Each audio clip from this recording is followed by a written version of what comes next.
Assalamualaikum warahmatullahi wabarakatuh. Alhamdulillahirrabbilalamin. Wabihi nasta'in ala umuri dunya waddin. Wassalatu wassalamu ala ashrafil anbiya wal mursalin Sayyidina wa maulana Muhammadin wa ala alihi wa ashabihi ajma'in. Amma ba'd. Yang terhormat kepada Bapak Dr. Haji Solikul Hadi MAG selaku dosen pengampu mata kuliah Fikih Muamalah serta teman-teman yang saya banggakan. Pertama-tama, marilah kita panjatkan puji syukur kehadirat Allah Subhanahu wa Ta'ala yang telah melimpahkan rahmat, taufik serta hidayatnya kepada kita semua. Tak lupa sholawat serta salam kita haturkan kepada junjungan kita Nabi besar Nabi Muhammad SAW beserta keluarga dan para sahabatnya. Semoga kita mendapatkan syafaatnya di yaumul akhir nanti. Amin Allahumma amin. Adapun topik yang akan kami bahas adalah terkait al-wadi'ah dan al-ju'alah. Sebelumnya, perkenalkan kami dari kelompok 13 dengan saya Vera Novita NIM 108 sebagai moderator. Adapun materi pertama adalah Nasol Fikriyah dengan NIM 115.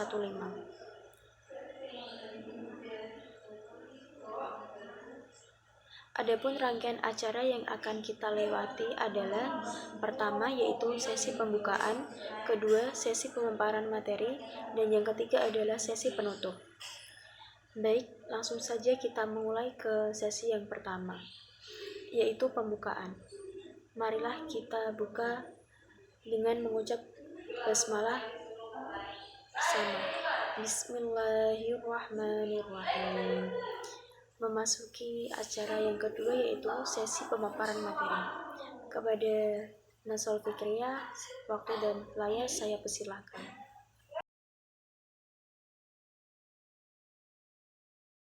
Memberikan. Makna yang kedua al-wadi'ah dari segi bahasa adalah menerima. Seperti seseorang berkata, auda'tuhu, artinya aku menerima harta darinya. Qabiltu minhu zalika al-mal liyakuna wali'ah indi. Secara bahasa al-wadi'ah memiliki dua makna, yaitu memberikan harta untuk dijaganya. Dan selain itu, al-wadi'ah adalah penitipan, yaitu akad seseorang kepada yang lain dengan menitipkan sesuatu benda untuk dijaganya secara layak atau sebagaimana hal kebiasaan. Sedangkan dasar hukum al-wadi'ah adalah amanat bagi orang yang menerima titipan dan ia wajib mengembalikannya pada waktu pemilik meminta kembali. Orang yang menerima barang titipan tidak berkewajiban menjamin, kecuali bila ia tidak melakukan kerja dengan sebagaimana semestinya atau melakukan jinayah terhadap barang titipan tersebut.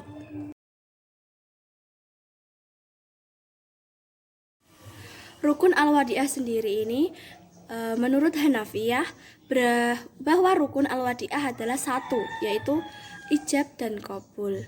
Sedangkan menurut Syafi'iyah bahwa al-wadi'ah memiliki 3 rukun.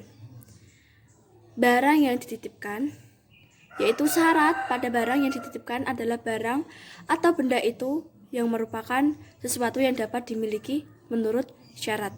Yang kedua, yang menitipkan dan yang menerima titipan disyaratkan pada penitip dan yang menerima titipan dengan balik, berakal, serta syarat-syarat lain yang sesuai dengan syarat-syarat berwakil. Yang ketiga, sigat atau ijab dan qabul al-wadi'ah disyaratkan pada ijab qabul. Ini dimengerti oleh kedua belah pihak baik dengan jelas maupun dengan samar.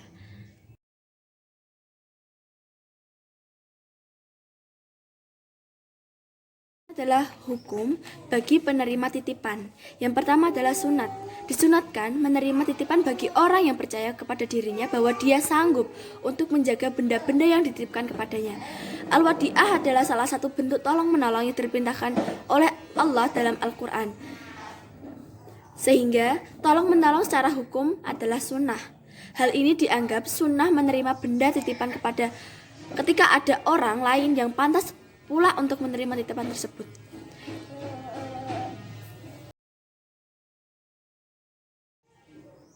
Yang kedua adalah wajib. Diwajibkan menerima benda-benda titipan bagi seseorang yang percaya bahwa dirinya sanggup menerima dan menjaga benda tersebut. Sementara orang lain tidak ada seorang pun yang dapat dipercaya untuk memelihara benda tersebut.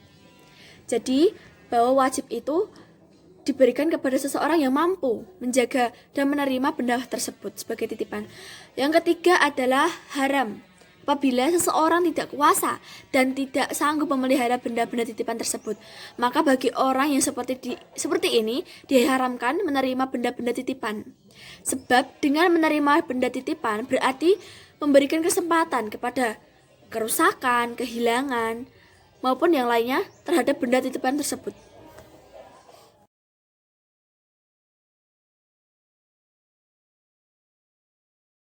Yang terakhir adalah makruh. Bagi orang yang percaya kepada dirinya sendiri bahwa dia mampu menjaga titipan tersebut, tetapi dia kurang yakin atau ragu terhadap kemampuannya, maka bagi orang tersebut dimakruhkan menerima barang titipan tersebut. Dikhawatirkan dia dapat berkhianat maupun memberikan kerusakan terhadap barang tersebut. Sedangkan apabila barang titipan tersebut hilang atau rusak, maka ada beberapa hal yang harus diperhatikan. Yang pertama, ketika barang tersebut rusak, maka yang menerima titipan tersebut harus berkata dengan jujur bahwa dia tidak sengaja untuk merusaknya, serta disertai dengan sumpah. Karena sumpah di sini kedudukannya sangat kuat secara hukum.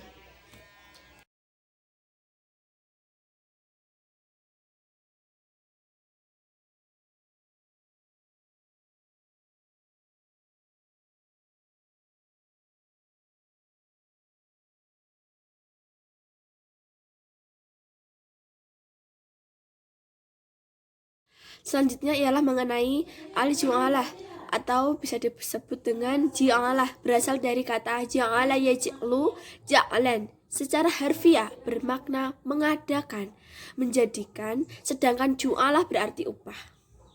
Secara syarak sebagaimana dikemukakan oleh Said Sabiq, ji'alah adalah sebuah akad untuk mendapatkan materi atau upah yang diduga kuat dapat diperoleh.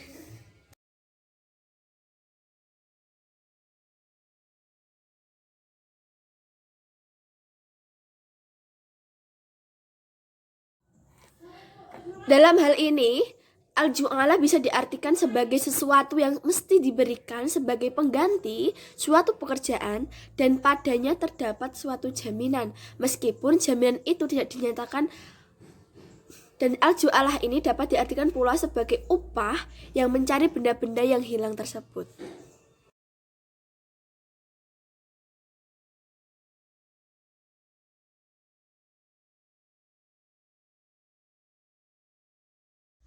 Di dalam al-ji'alah tersendiri memiliki dua unsur, yaitu pekerjaan khusus dan upah yang diterima bagi orang yang berhasil melakukan suatu pekerjaan tersebut. Selanjutnya ialah rukun dan syarat al-ji'alah. Al-ji'alah di sini merupakan akad antara dua orang atau lebih agar orang yang menerima ji'alah melakukan pekerjaan khusus seperti menyembuhkan orang yang sakit atau menemukan barang-barang yang hilang. Dalam hal ini bisa dikatakan bahwa rukun dan syarat dari al-ji'alah di sini adalah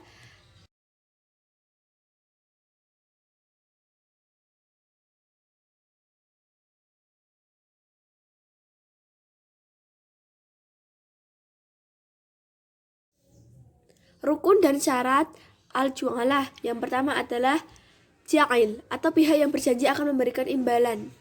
Dalam hal ini harus balik, berakal, dan cerdas. Yang kedua adalah ju'lah atau upah. Dalam hal ini ju'lah memiliki syarat tertentu. Yang pertama adalah upah harus jelas dan berupa harta. Yang kedua adalah harus diketahui adanya pengetahuan tentangnya. Bayaran harus diketahui dan harus ada pengetahuan tentangnya. Yang ketiga adalah upah yang boleh diisyaratkan dibayarkan di muka, boleh diisyaratkan diberikan di muka, yaitu uang muka biasanya. Dalam pemberian uang muka, dia sebelum melakukan pekerjaan atau jualah, dia diberikan uang tersebut atau imbalan tersebut.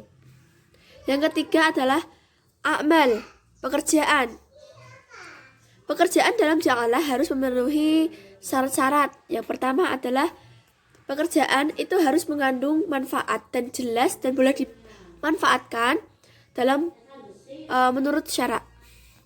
Yang kedua, menurut mazhab Maliki mensyaratkan bahwa jualah ini tidak boleh dibatasi waktu tertentu, seperti dalam hal pengembalian barang akan dibatasi dalam waktu 1 hari, itu tidak boleh. Yang ketiga adalah mazhab Malikiyah menyatakan bahwa pekerjaan yang merupakan pekerjaan dalam hal ini adalah al-jualah harus mudah dilakukan walaupun sudah dilakukan berulang kali.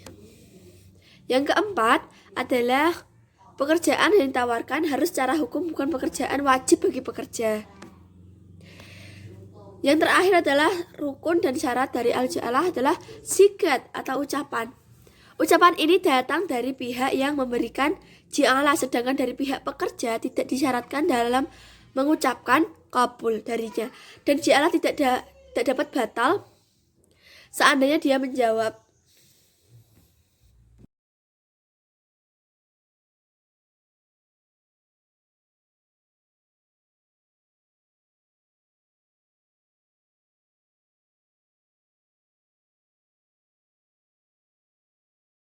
Dalam al-jualah ini ada beberapa hikmah yang dapat diambil. Yang pertama adalah dapat memperkuat persaudaraan dan memperkuat persahabatan. Yang kedua, menanamkan sikap saling tolong-menolong dan menghargai satu sama lain. Yang ketiga adalah terciptanya suatu komunitas yang saling tolong-menolong dan bahu membahu dalam membantu sesama. Seperti yang kita tahu bahwa kita hidup secara sosial, kita hidup dengan berdampingan dengan orang lain, maka sikap tolong menolong ini harus ada dalam lingkungan kita. Serta al-jualah ini dapat membangun suatu semangat dalam melakukan suatu pekerjaan.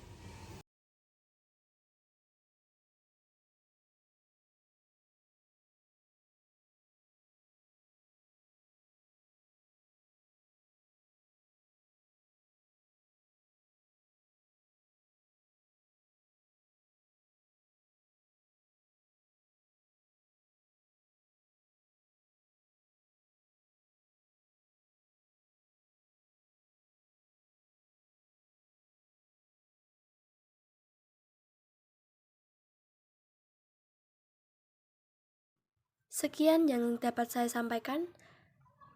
Terima kasih. Wassalamualaikum warahmatullahi wabarakatuh. Untuk waktu dan layar saya serahkan kepada moderator.